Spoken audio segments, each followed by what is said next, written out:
Punishment ಕೊಟ್ಟಾಗ parliament ಅವರ punishment ಅನ್ನು ಇದು ಮಾಡೋದಕ್ಕೆ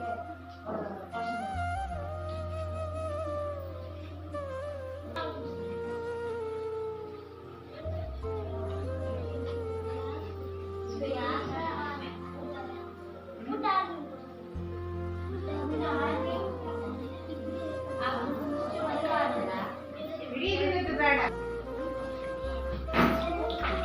ಅನುಮತಿಯ ಮೇರೆಗೆ ದಿನಾಂಕ 17/7/2024 ಸೋಮವಾರದಂದು ಆಟ ಆಡಲು ಕಾರಣವೇನು? ಆಟ ಆಡಿದವರು ಪ್ರತೀಕ್, ಗಣೇಶ್, ಪ್ರಜ್ವಲ್, ಸಾಕ್ಷಿ, ಲಲಿತಾ, ರತ್ವಿಕಾ, ಆರಾಧ್ಯ, ಪೃಥ್ವಿ.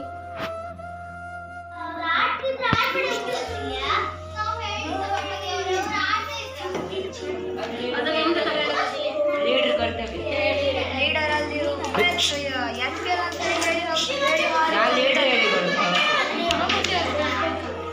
ಲೀಡರ್